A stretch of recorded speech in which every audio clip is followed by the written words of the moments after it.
kembali Anda menyaksikan Halo Indonesia. Dan seperti biasa selama 1 jam ke depan kami akan menghadirkan beragam informasi menarik. Apa saja Ardes hari ini? Iya betul sekali pemirsa, informasi terkini dan inspiratif telah kami siapkan hanya untuk Anda. Di antaranya 5 tahun berjalan program iWash suplai air bersih untuk 2,4 juta jiwa masyarakat Indonesia. Ada pula membuka akses lapangan kerja dengan aplikasi Temu. Ya, dan dalam segmen bincang kita akan membahas tentang rumah plastik yang ramah lingkungan dan inilah Halo Indonesia selengkapnya.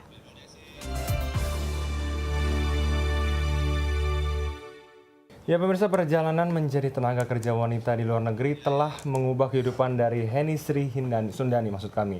Selama berada di Hong Kong, Heni menggunakan kesempatan melanjutkan pendidikan ke Universitas Saint Mary's. Ya, keberuntungan ini kemudian ia bagikan kepada anak-anak petani di Desa Jampang, Kabupaten Bogor. Lewat komunitas Agro Edu Jampang, Heni mendirikan sekolah gratis dan program kesejahteraan petani.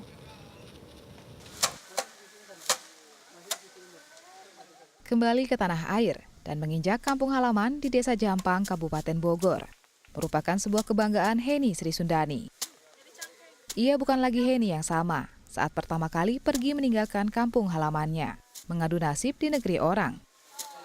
4 tahun bekerja menjadi tenaga kerja wanita di Hong Kong, memberikan kesempatan baginya untuk mengumpulkan uang dan melanjutkan pendidikan ke salah satu universitas di Hong Kong. Namun meski pulang dengan gelar sarjana, kebahagiaan Heni tidak berlangsung lama. Karena keberuntungan tersebut hanya menjadi tembok yang mencolok dibandingkan dengan warga lain di kampungnya. Masih banyak petani yang hidup miskin dan anak-anak petani yang berpendidikan rendah. Pada tahun 2013, Heni bertekad mengubah nasib warga di kampungnya. Ia membangun komunitas kepedulian sosial yang dinamakan Agro Edu Jampang. Sebuah komunitas yang menggalang relawan dan mengumpulkan dana untuk membantu pendidikan anak-anak di Desa Jampang. Lewat program pendidikan anak petani cerdas, anak-anak petani diajarkan pelatihan tentang pertanian, pendampingan belajar gratis, kelas bisnis dan motivasi, bahkan beasiswa untuk anak putus sekolah dan keluarga miskin. Karena memang saya melakukan semua ini karena memang saya pernah merasakan berada di posisi mereka, anak-anak petani, anak-anak buruh tani, anak TKI ataupun anak-anak penambang pasir seperti ini. Jadi saya memberi bukan karena saya memiliki banyak, karena saya pernah merasakan gimana rasanya nggak punya apa-apa. Jadi kalau bukan saya yang bantu mereka, kalau saya bukan ngajak teman-teman untuk membantu mereka, mau siapa lagi yang akan peduli kepada mereka. Setelah 3 tahun program pendidikan anak petani cerdas berjalan, kini komunitas Agro Edu Jampang tidak lagi hanya membantu anak petani di kampung Jampang. Karena program anak petani cerdas telah menyentuh 40 kampung Kabupaten Bogor dan 45 kabupaten di Jawa Tengah dan Jawa Timur. Anak-anak binaan Agro Edu Jampang tak hanya diberikan pendidikan formal, tapi juga pendidikan bertani, seperti memanen padi dan memproduksi jamur tiram. Nantinya hasil panen tersebut sebagian akan dikonsumsi sendiri dan sebagian dijual. Selain bidang pendidikan, Agro Edu Jampang juga membantu meningkatkan kualitas kesehatan. Dengan memberikan pengobatan gratis, pemberian makanan sehat, memperbaiki rumah warga, dan mendirikan MCK gratis. Lydia Agustin, Dio Mariski, TAI TV.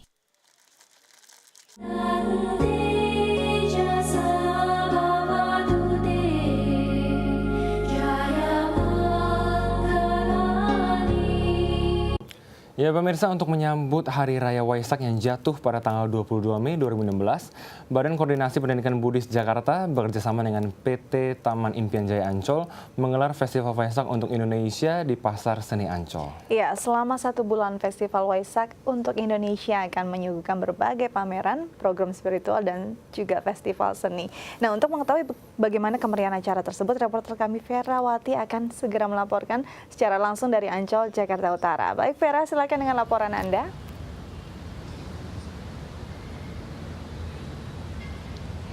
Baik pemirsa, peringatan Tri Hari Suci Waisak merupakan hari peringatan terpenting bagi umat Buddha. Dan untuk menyambut Waisak yang ke-2560, Badan Pendidikan Buddhis Jakarta berkoordinasi dengan PT Taman Impian Jaya Ancol menggelar Festival Waisak selama 1 bulan penuh. Berbagai acara pun digelar untuk memeriahkan Festival Waisak pertama di Indonesia ini. Dan untuk mengetahui rangkaian acara festival, saat ini saya sudah bersama dengan Romo Cansitek selaku Ketua Panitia Festival. Baik Romo, bisa diceritakan Romo, acara apa saja yang akan digelar untuk memeriahkan Festival Waisak untuk Indonesia ini? Oh ya, pertanyaan yang bagus Vera ya, selamat pagi ya, dan juga para pemirsa TAI TV sekalian ya.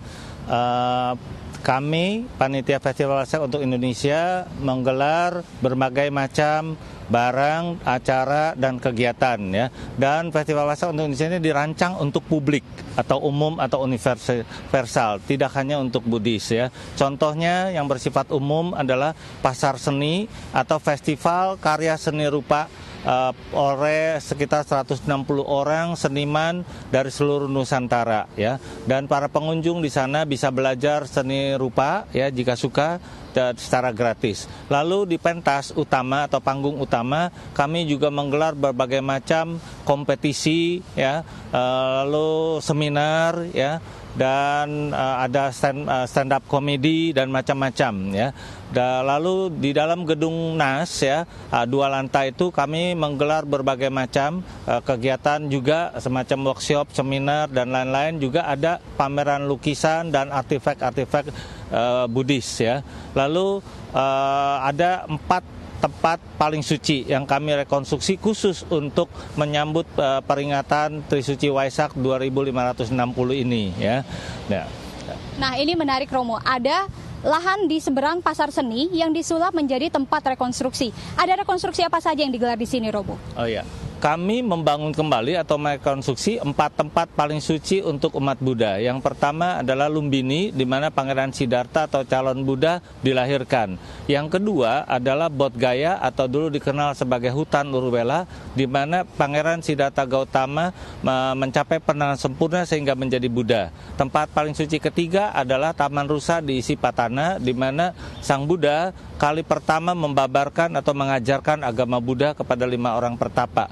Lalu tempat suci keempat adalah Kusinara atau Kusinagar sekarang, di mana Sang Buddha mencapai wafat agung atau maha parinibbana. Dan apa yang menarik Romo dan mengharuskan pengunjung untuk datang mengunjungi pasar seni selama festival ini berlangsung? Ya, ini pertanyaan yang sangat menarik ya. Ini adalah festival Waisak terbesar yang pertama dan dianugerahkan Piagam Muri ya. Jadi dari piagam tersebut jelas bahwa ini paling unik, paling besar, paling terlama, berisi berbagai macam acara yang bersifat publik dan sedikit untuk umat Buddha khususnya.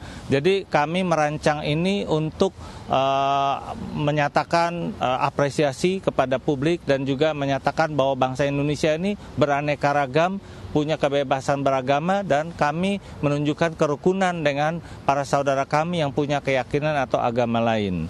Ya. Baik, terima kasih Romo atas waktu dan informasinya. Ya pemirsa, mungkin Anda bisa menghabiskan waktu akhir pekan Anda bersama keluarga dengan mengunjungi Festival Waisak untuk Indonesia yang digelar selama 1 bulan ini. Dari kawasan Ancol, Jakarta Utara, Ferawati, Jevier Almadinah, TAI TV. Ya, menarik sekali ya. Baik, terima kasih Vera untuk laporan Anda. Jadi ini tidak hanya untuk wisata religi bagi umat Buddha, tapi juga kita juga masyarakat umum bisa bertandang ke sana untuk berakhir pekan mungkin ya. Semua khususnya masyarakat Jakarta ya, mungkin ya. Dika bisa bergabung bersama reporter kami tentunya Ferawati di Ancol, Jakarta Utara untuk merayakan Festival Waisak.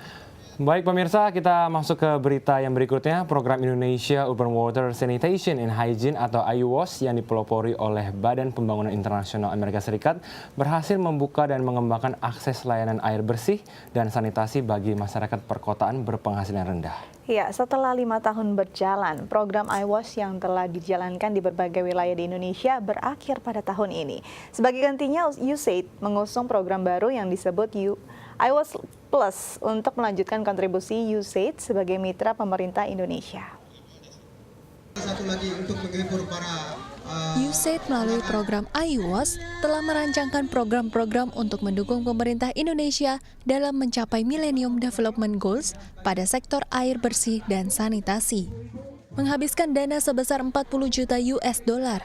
Selama 5 tahun ini, IUWAS telah membuka dan mengembangkan akses layanan air bersih dan sanitasi bagi masyarakat perkotaan berpenghasilan rendah. Dengan target 2 juta penduduk perkotaan Indonesia bisa mendapat akses air bersih. Selama 5 tahun berkontribusi di Indonesia, pencapaian IWOS ternyata melebihi target operasional awal, yakni berhasil memberikan akses air bersih bagi 2,4 juta orang dan akses sanitasi yang layak bagi 250.000 masyarakat Indonesia melalui pemasangan master meter dan program sedot tinja terjadwal. Sejak 5 tahun proyek IWOS yang didanai USAID ada kesempatan bagus untuk bekerja sama dengan pemerintah Indonesia di tingkat pusat dan di tingkat daerah untuk meningkatkan akses air minum untuk 2.400.000 orang. Setelah berhasil melampaui target, program IWOS resmi berakhir pada bulan Mei 2016.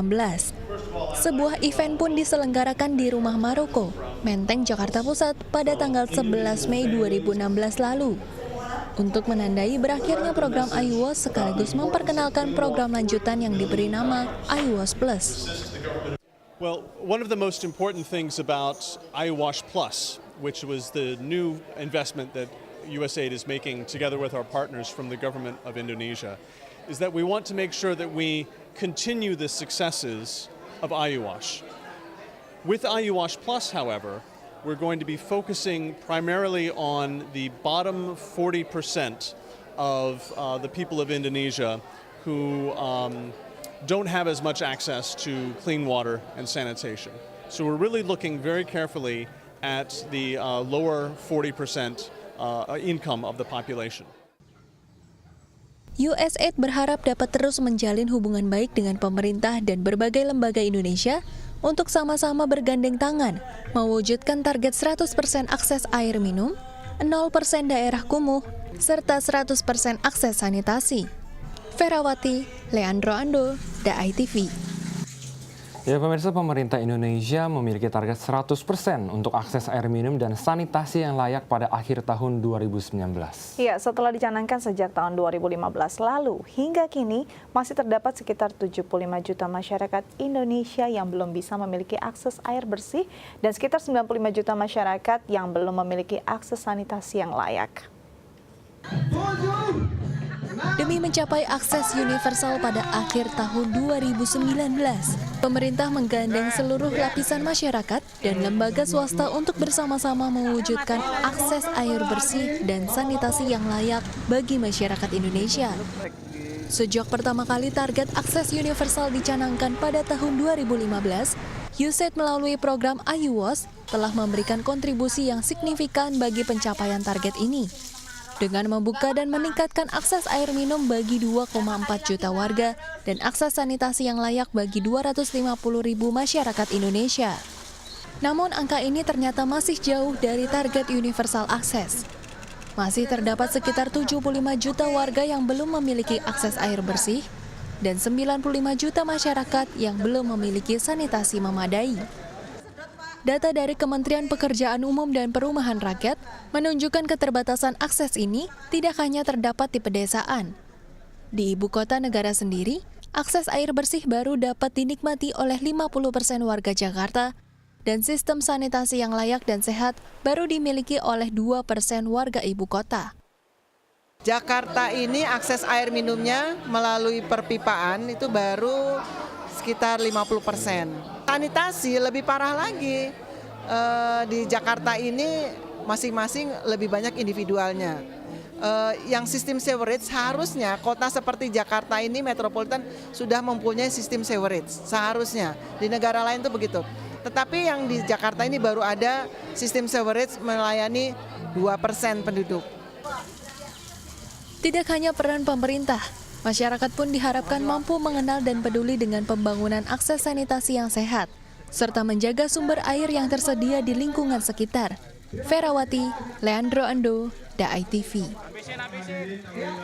Selanjutnya kami akan membahas tentang rumah plastik ramah lingkungan. Namun setelah jeda berikut, tetap bersama kami di Halo Indonesia.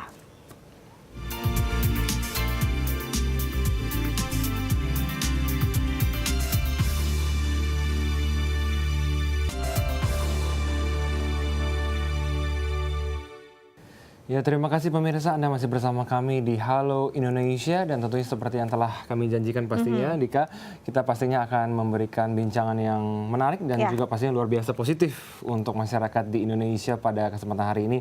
Dika, kamu pernah nggak sih membayangkan memiliki rumah yang dibangun hanya dalam waktu beberapa jam saja? Pastinya tidak terbayang kalau kita membuat rumah mainan untuk anak-anak mungkin ya itu boleh cerita. Tapi kalau rumah yang untuk hunian kita tinggali kan harus kokoh dan kuat. Dan apalagi ini dibangun dalam waktu yang sangat singkat, kadang-kadang mungkin nggak percaya ya. Tapi dan ini bisa benar-benar nyata dan terjadi. Kamu pernah dengar rumah plastik? Aku baru dengar sih. Dinding, atapnya, lantainya dari plastik, dan ini ramah lingkungan. Jadi bukan hanya untuk praktis kehidupan si penggunanya, namun juga memberikan dampak positif pada lingkungannya. Ya pastinya, karena banyak plastik yang tadinya kita berpikir ini tidak bersahabat dengan alam, tidak bisa diurai dengan alam, tapi sebenarnya kalau digunakan dengan tepat, dia memang bisa menjadi bagian dari alam. Biar Dika, biar kamu dan juga para pemirsa di rumah semakin mengetahui rumah plastik itu seperti apa, kita akan langsung saja berdiskusi dengan salah seorang yang sudah tidak asing lagi bagi kita semua. Di sini ada Bapak Dr. Andes Saiful Rohman, MT dari Ketua Tim Peneliti Rumah Plastik BPPT. Baik, tapi sebelum kita bicara lebih lanjut dan mengupas tentang apa sih rumah plastik dan bagaimana untuk kehidupan manusia, kita saksikan dulu tayangan berikut ini.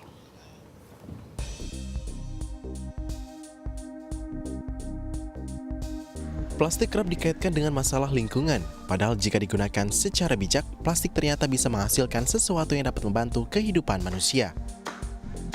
Seperti yang dibuktikan oleh Sentra Teknologi Polimer Badan Pengkajian dan Penerapan Teknologi menciptakan rumah berbahan dasar material plastik. Rumah ini dikembangkan sejak tahun 2014 dengan konsep minimalis, layak huni, dan ramah lingkungan. Seperti keunggulan pada dinding rumah plastik, dibuat dari panel fiberglass yang dieratkan dengan styrofoam dan membuat ruangan kedap suara. Sedangkan pada bagian lantainya dibuat dari panel busa yang dilapisi polimer sintetis sehingga terasa empuk saat diinjak. Untuk proses perakitan rumah plastik ini terbilang cukup mudah. Panel-panel dinding dan lantai hanya perlu dieratkan menggunakan baut dan lis aluminium dengan waktu pengerjaan selama 18 jam. Dengan bahan-bahan ringan tersebut tidak perlu waktu berhari-hari untuk membangun rumah. Selain waktu pengerjaan yang cepat, desain rumah plastik juga tahan gempa dan tidak memerlukan pendingin udara karena sifatnya tidak dapat menghantarkan panas. Bila diproduksi secara massal, bukan tidak mungkin rumah ini akan menjadi bangunan ramah lingkungan dengan harga paling terjangkau di tanah air. Wow, rumah plastik ramah lingkungan dan tahan gempa. Dan itu ternyata bukan rumah mainan ya, rumah yang benar-benar bisa ditinggali manusia loh. Betul, bukan hanya untuk rumah-rumahan, tapi rumah asli. Dan pastinya kita sudah terhubung langsung. Ya, kita sudah menghadirkan ya Bapak Saiful Rohman selaku Ketua Tim Peneliti Rumah Plastik BPPT. Selamat datang di Halo Indonesia, Pak. Selamat datang, Pak. Semangat ya, pagi-pagi ya, walaupun di akhir pekan ya. Selamat pagi Pak, selamat datang di studio Halo Indonesia. Selamat pagi. Iya Pak, kami ini penasaran nih Pak, ini sebenarnya rumah plastik. Tadi Dika mengatakan, bercanda nih, seperti mainan gitu ya. Ini sebenarnya boleh tolong dibagikan Pak, apa sih rumah plastik itu Pak? Ya, sebetulnya kan sudah kita sebutkan bahwa rumah plastik berarti rumah yang berbahan baku plastik.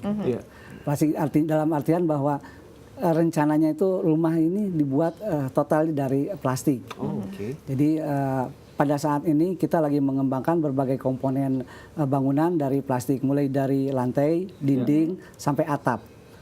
Dan kita ketahui sebetulnya kalau kayak daun pintu ataupun jendela itu memang sudah banyak pasaran. Jadi di pasaran sudah banyak plastik. Hanya untuk perakitan menjadi suatu rumah plastik itu sampai saat ini belum ada untuk di Indonesia.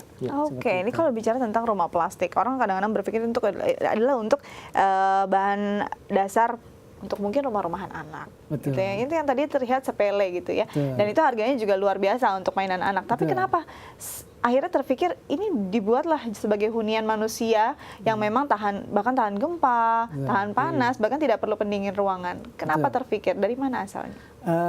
Pertama kita berpikiran itu sejak adanya gempa di Jogja, di mana rumah begitu ambruk. Dan rumah ambruk itu akan berdampak kepada penghuninya yang di dalam, sehingga berpikiran bagaimana kita menciptakan dinding rumah ataupun atap rumah yang ringan, sehingga kalaupun kita ketindih atau tertimpa itu kita tidak tidak sampai jadi cacat bencana atau gitu, kematian cacat. ya. Gitu. Oke. Itu yang pertama. Yang kedua adalah permasalahan lingkungan.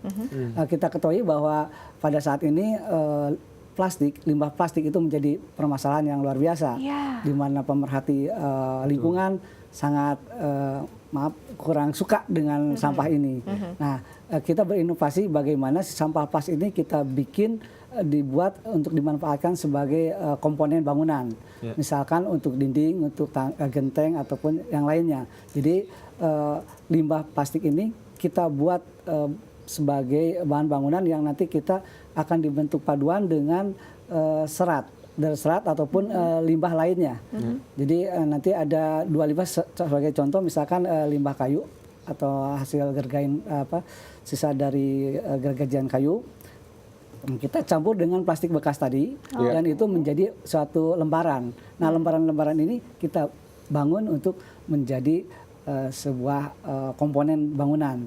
Nah, dari komponen bangunan ini kita usahakan disusun menjadi suatu rumah yang bermanfaat. Jadi memang dari lembaran-lembaran plastik yang sudah diolah sedemikian rupa dan ini berasal tidak hanya dari plastik murni yang baru ya, plastik baku, tapi juga dari plastik-plastik limbah. Nah, ini sebenarnya kalau misalkan kita berpikir bagaimana sih ini sebenarnya bisa jadi solusi, tapi kenapa sangat lama untuk terpikir ide ini? Nah, kita akan bahas lebih lanjut namun setelah jeda berikut ya Pak. Tetap bersama kami di Halo Indonesia.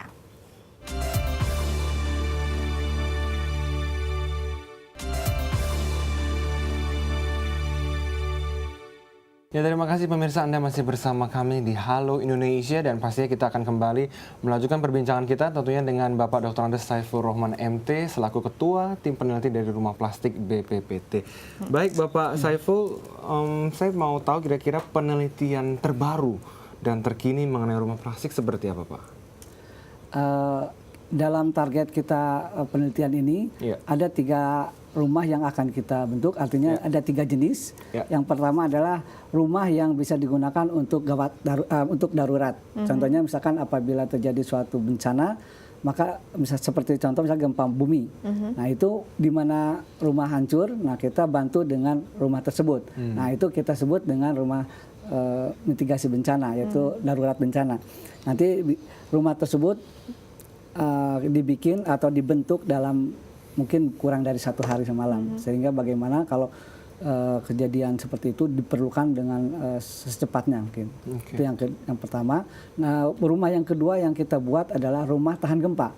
Jadi rumah ini rumah permanen, tetapi didesain dengan dia bisa tahan gempa. Ini terutama akan kita tempatkan di daerah-daerah atau wilayah-wilayah yang memang rentan, sangat rentan dengan bencana atau gempa bumi. Yang ketiga adalah rumah permanen. Rumah permanen itu bisa rumah susun atau rumah deret. Gitu. Nah, pada tahun ini kita akan membuat rumah deret, contoh rumah deret. Jadi nanti tahun ke depan baru kita akan membuat rumah yang bisa tingkat. Gitu. Oke, ini sebenarnya sedikit cukup ini ya, mengejutkan, cukup mengagumkan bagaimana rumah yang tadinya terpikir dari barang-barang bahkan dari limbah tidak hanya menjadi rumah yang bisa ditinggali, tidak kehujanan, tidak kepanasan, tapi juga bisa bertingkat dengan kekuatan yang cukup baik ya Pak. Bahkan ada rencananya rumah susun. Nah, sebelum kita berbicara lebih lanjut bagaimana rumah plastik bisa menjadi rumah susun dan menjadi solusi hunian di Jakarta, kita lihat dulu tayangan berikut ini. Dalam kurun waktu 1 tahun terakhir, Sentra Teknologi Polimer BPPT telah membuat 2 contoh rumah plastik yang berlokasi di Tangerang Selatan dan Yogyakarta. Berangkat dari kesuksesan ini, uji coba pembangunan rumah plastik rencananya akan kembali dikembangkan melalui pembangunan rumah susun. Untuk tahapan awal, rencananya rumah susun dari plastik ini akan dibuat dengan ketinggian 4 lantai. Meski terbuat dari bahan dasar plastik, peneliti yakin bahwa nantinya rumah susun ini tidak akan kalah kuat jika dibandingkan dengan rumah susun konvensional, karena bahan yang digunakan adalah plastik komposit yang tidak dapat terbakar, tahan gempa, dan menggunakan rangka baja ringan. Biaya pembangunan dan perawatannya pun lebih murah dibandingkan dengan gedung berbahan beton pada umumnya. Sementara ini untuk uji bahaya kita belum lakukan, tetapi kita sudah berusaha agar material tersebut tidak bisa terbakar. Artinya walaupun dia terbakar tidak mengeluarkan asap yang berbahaya, tetapi dia masih tetap meleleh juga karena panas ya. Dengan inovasi rumah plastik yang berhasil digagas oleh BPPT, peneliti berharap pengembangan rumah plastik ini dapat dijadikan konsep rumah masa depan yang murah, kuat, dan juga ramah lingkungan. Oke, tidak hanya rumah satu lantai, rumah bertingkat, bahkan rumah susun 4 lantai. Ini bagaimana ini bisa mungkin terjadi? Kekuatannya seperti apa? Itu kan angan-angan kami ya. Jadi sebetulnya sampai saat ini kita belum ada rancangan untuk 4 lantai, tetapi kita rancang. Terutama sebetulnya di dalam pembentukan rumah lantai bertingkat itu memerlukan segi penguat kolom atau sebut dengan tiang. Nah sampai saat ini belum ada plastik yang bisa ke arah situ. Jadi kalaupun sekarang dibentuk paling bisa rumah 4 lantai itu dengan konstruksi utamanya baja. Oh jadi memang masih kombinasi dengan bahan dasar bahan baku yang lain ya Pak ya? Betul, jadi belum bisa 100%. Nah itu ke depan mungkin 3 tahun atau 4 tahun kita akan mengembangkan plastik konstruksi ini atau misalnya konstruksi utamanya dari plastik. Jadi tentunya juga ini perlu perjalanan yang lama ya, dalam artian bahwa selain kita mengembangkan material juga kita harus melakukan pengujian dan sertifikasi karena terkait cobanya memang harus berulang kali ya untuk mendapatkan konsep yang benar-benar aman dan juga kuat. Aman dan kuat itu tentunya harus ada sertifikasi. Nah itu dia. Nah kalau kita bicara tadi sebenarnya mungkin kalau misalkan rumah tipis kan tadi bahan bakunya. Nah ini sebenarnya bagaimana untuk bisa ketebalannya berapa untuk bisa istilahnya standar bahwa rumah itu memang layak huni dengan ketahanan agar tahan panas juga, tahan hujan juga. Ya. Di sini terus terang sampai saat ini kita belum melakukan pengujian. Jadi sedang diusahakan kita melakukan improvisasi, yaitu inovasinya pada ketebalan. Jadi usahakan setipis mungkin, tetapi memiliki kekuatan yang luar biasa. Nah ini perlu dijalani juga dengan diparalelkan dengan pengujian-pengujian. Nanti kita akan berusaha kerjasama dengan lembaga lain, yaitu Kementerian Perumahan dan Pemukiman yang biasa melakukan pengujian seperti itu. Dan kira-kira sejauh apa Pak kerjasama dari BPPT sendiri ya tentunya dan juga koordinasi dengan pemerintah sampai saat ini? Pada saat ini kita mendapatkan pekerjaan ini memang dukungan dari pemerintah, ya. Jadi sementara ini masih dukungan dana.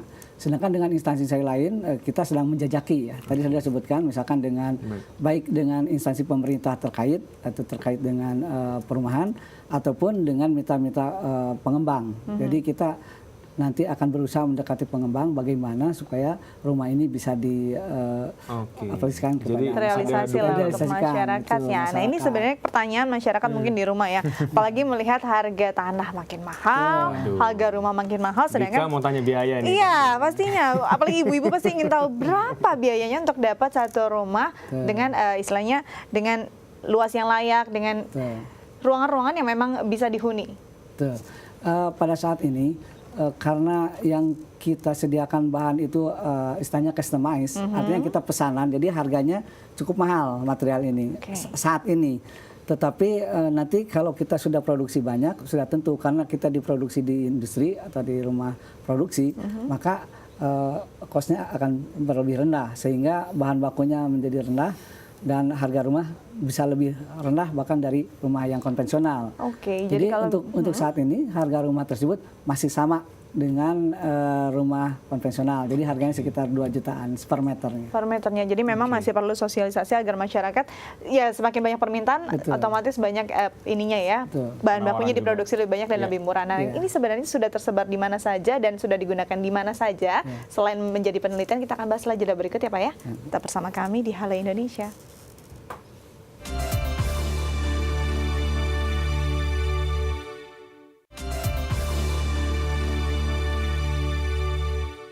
Ya terima kasih pemirsa, Anda masih bersama kami di Halo Indonesia dan tentunya kita akan kembali membincang mengenai pastinya rumah plastik yang semakin seru pastinya kira-kira sudah tersebar di mana saja tentunya sampai hari ini. Pak Saiful melanjutkan pertanyaan dari rekan saya Dika, sudah sampai mana saja atau daerah mana saja kira-kira rumah plastik sampai saat ini Pak? Sebetulnya ini rumah plastik itu sudah banyak permintaan.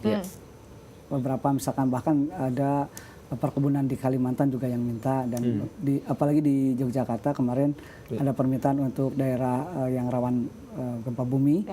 Nah, namun ini kan sementara ini masih keterbatasan dana ya. Yang kita lakukan ini kan baru 2 tahun, jadi baru 2 rumah. Jadi yang rumah pertama yang tadi yang kecil itu adalah rumah tanggap darurat. Rumah tanggap darurat itu rumah yang digunakan dalam keadaan darurat. Artinya rumah yang bisa dipasang dengan mudah, kemudian diangkut dengan ringan, dengan cepat. Mitigasi tadi ya? Mitigasi bencana. Nah, sedangkan yang satu lagi adalah kita tempatkan di Yogyakarta. Yang di Yogyakarta ini tentunya dengan persyaratan bahwa daerah situ kan termasuk daerah yang rentan gempa bumi. Nah, maka kita perkuat rumah tersebut dengan ketahanan dari gempa bumi. Baik. Nah, dan tetapi yang di sana itu lebih kepada sifatnya permanen. Jadi tidak seperti yang di Serpong. Jadi kita membuat setelah 2, yang pertama di Puspitek Serpong, kemudian yang kedua di Yogyakarta. Di Yogyakarta ini kita tempatkan di Taman Teknopark ya. Jadi di sana ada Teknopark namanya Baron. Jadi di Pantai Baron. Selain kita di sana untuk uji coba, juga di sana karena kondisinya adalah dari pantai. Tahu kita bahwa pantai itu memiliki banyak uap garam. Jadi kalau rumah di sekitar itu banyak logam, maka dia akan lebih cepat korosi. Sedangkan plastik ini sangat tahan kuat, terhadap korosi. Walaupun memang ada korosi juga, tapi sangat lama ya. Jadi ini lebih kuat dari korosi. Lebih kuat. Jadi memang sebenarnya cocok untuk daerah-daerah pantai, daerah-daerah yang punya potensi bencana gempa bumi. Tapi kalau misalkan dari materialnya sendiri atau misalnya dari masanya atau beratnya, kalau cocok nggak sih untuk daerah-daerah yang memang langganan banjir, misalnya seperti Jakarta, ini memang potensial nggak untuk di situ? Pada intinya ini termasuk yang masih potensial ya, karena yang kita ketahui kan dilihat dari volumenya. Jadi volumenya itu kan dinding, walaupun dinding misalkan densitasnya rendah, tetapi ini tetap kalau kita dibebani dengan atapnya, ya tentunya masih berat ya, masih kokoh, artinya ya? Kalau dihitung dengan density ya masih di atas 1. Kalau air 1, di atas 1, artinya dia masih tetap berdiri tegak. Cuman bantuan lain juga bahwa pemasangan dari penguatnya itu sendiri kita pakai ke bawahnya itu pakai baut, artinya dengan base-nya, dengan dasarnya kita diperkuat juga, sehingga ini tidak ada ke bawah banjir ya. Kecuali kalau mungkin arusnya tinggi ya. Jadi masih memungkinkan, tapi memang penanganannya untuk setiap wilayah sesuai dengan kontur tanahnya juga ya. Kita sesuaikan dengan wilayah. Baik, kita juga ingin beralih ke misalnya sekarang kan lagi ada isu diet plastik nih, Pak Saiful dan juga Dika ya. Kita istilahnya mau hemat plastik lah. Nah, kira-kira Pak Saiful ini apakah ide rumah plastik ini bisa diterima oleh masyarakat, Pak? Sebetulnya kan yang jadi permasalahan diet plastik itu adalah plastik pengemas, di mana plastik konsumtif, artinya plastik yang kita pakai kemudian kita buang. Misalkan sekali pakai ya? Iya, ibu-ibu kalau belanja kemana-mana kan pakai kresek, pakai buang. Sebenarnya permasalahannya di situ. Nah, andaikan misalkan yang tadi kita buang, kita pungut, kita koleksi, kemudian kita jadikan bahan baku rumah. Nah, mudah-mudahan tidak ada lagi yang namanya kekhawatiran seperti itu. Jadi bisa dibilang justru ini berkesinambungan dengan diet kantong plastik, bahkan bisa menjadi solusi plastik yang beberapa juta ton itu ya, setiap hari diproduksi oleh masyarakat. Nah, harapannya kira-kira targetnya, kapan rumah ini benar-benar bisa dinikmati masyarakat? Pada saat ini ya kami bukan terhambat ya, artinya dalam penggunaan sebagai rumah yang layak huni, tentunya ada beberapa aturan atau regulasi-regulasi yang sampai saat ini memang belum ada untuk rumah komposit. Yang ada misalkan standar-standar untuk rumah konvensional. Jadi untuk konvensi ini belum ada. Jadi itu merupakan PR kita juga, bahwa mungkin ke depan bagaimana mendekati dari stakeholder kami untuk dibuatkan suatu peraturan untuk pemakaian rumah ini. Oke, jadi bisa dibilang rumah plastik ini bisa terrealisasi, memang menunggu regulasi ya. Baik, terima kasih untuk kehadirannya di Halo Indonesia. Sukses terus untuk para peneliti Indonesia ya. Dan semoga makin banyak inovasinya dan bisa dinikmati masyarakat. Amin. Terima kasih, Pak. Baik, pemirsa, kita masih punya banyak informasi menarik lainnya. Tetap bersama kami di Halo Indonesia.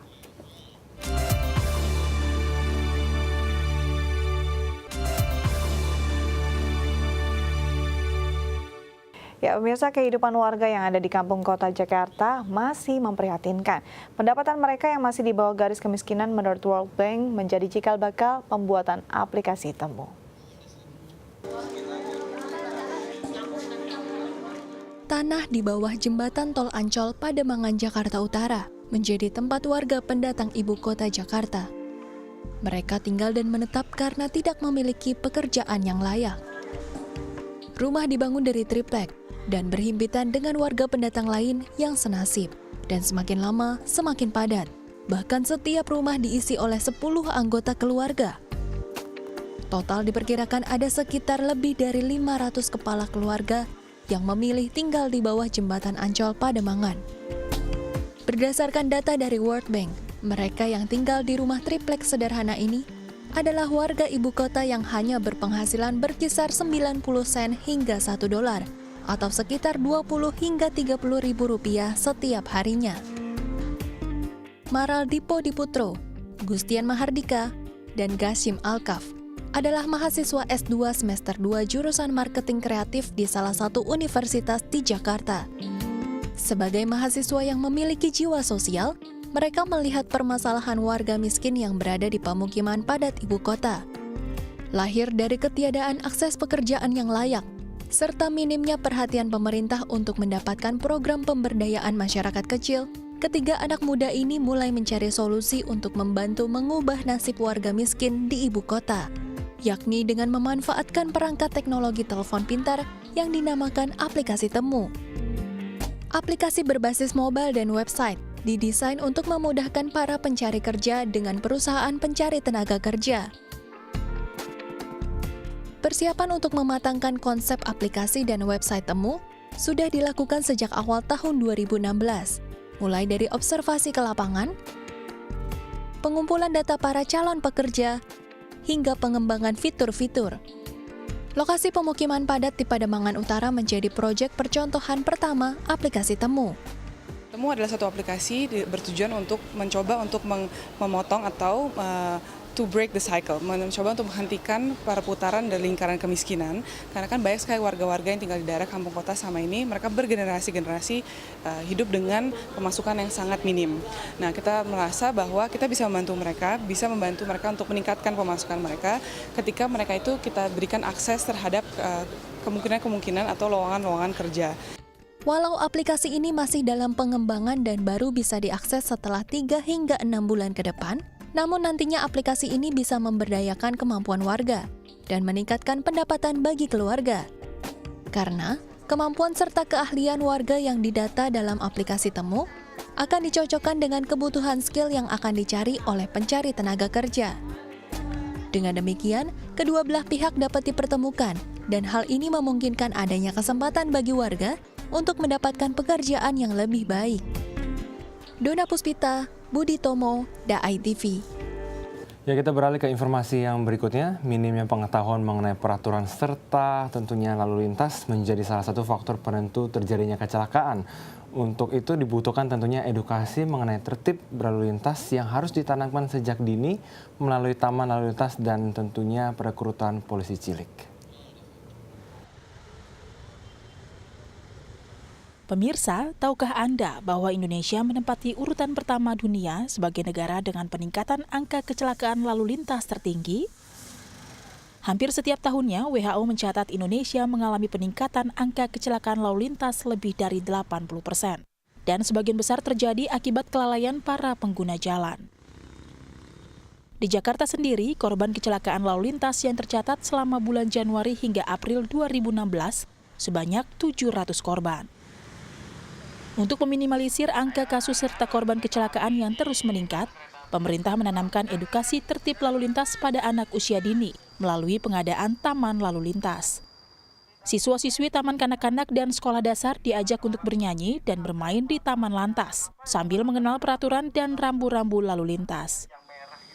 Taman lalu lintas didesain sesuai dengan kondisi jalan raya sebenarnya, agar para peserta didik dapat merasakan pengalaman berlalu lintas baik sebagai pengendara kendaraan bermotor maupun sebagai pejalan kaki. Taman lantas ini diharapkan dapat menjadi sarana pembentuk karakter tertib berlalu lintas bagi para generasi penerus bangsa. Ya, makanya di sini kita mempersiapkan generasi penerus bangsa supaya nantinya ke depan ya Indonesia itu lebih benar-benar lebih tertib ya dengan rambu-rambu undang-undang lalu lintas ya. Taman lalu lintas ini sendiri ya misalnya sejak tahun 2007, tepatnya tanggal 23 April ya, yang mana di taman ini memang ya diperuntukkan untuk merubah misalnya sikap mental daripada nantinya kalau udah besar nanti mereka akan lebih tertib. Kami sendiri udah 10 tahun di Taman Lalu Lintas ini ya. Justru saya itu ditugaskan di sini adalah merupakan tantangan buat saya dan itu adalah merupakan apa ya?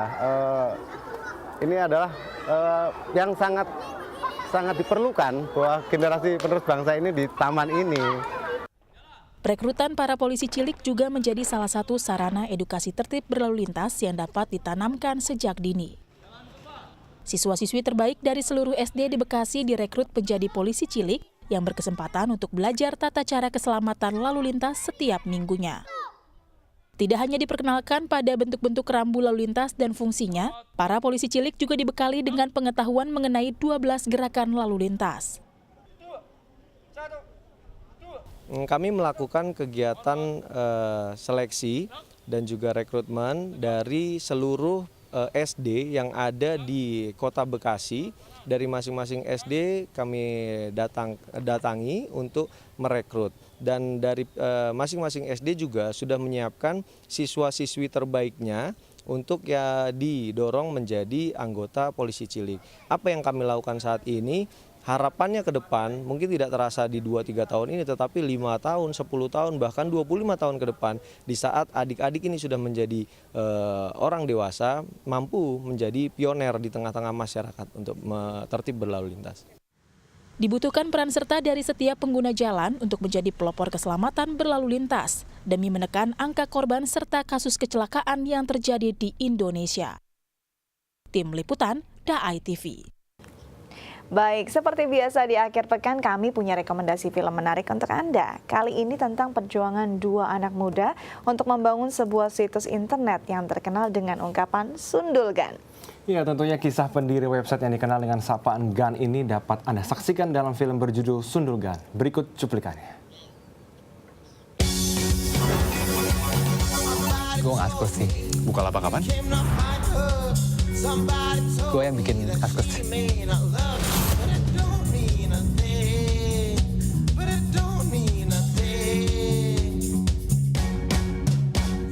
Berbagai tantangan dan hambatan dihadapi oleh Andrew Darwis dan Ken dalam membentuk sebuah website terkenal di Indonesia. Dua sahabat ini begitu kompak dalam membangun perusahaan yang berbasis internet ini.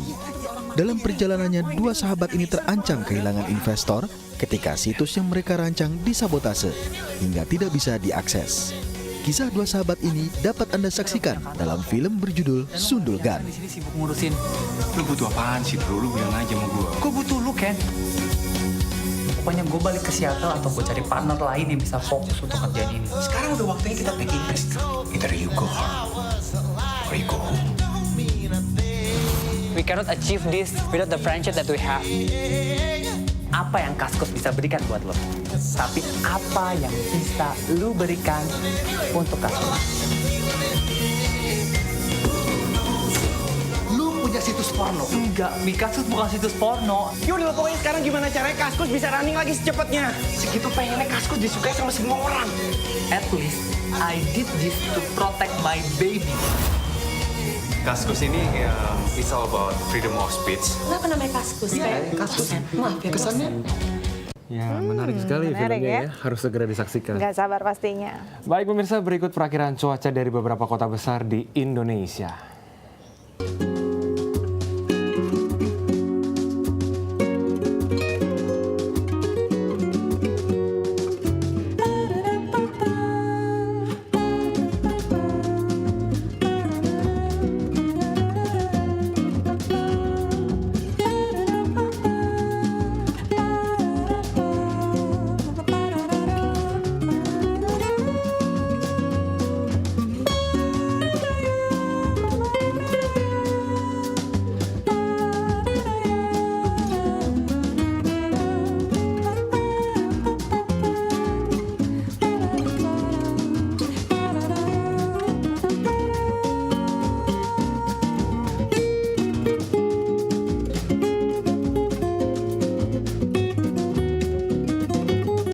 Ya pemirsa, sekian perjumpaan kita hari ini. Saksikan terus Hala Indonesia dari Senin hingga Jumat di waktu yang sama. Ya, dan juga jangan lupa follow Twitter kami di @daai_tv dan juga @haloindo_tv. Akhir kata saya Astia Dika. Dan saya Adus Gunawan mewakili seluruh kru yang bertugas mengucapkan terima kasih dan pamit undur diri. Sampai jumpa dan selamat beraktivitas.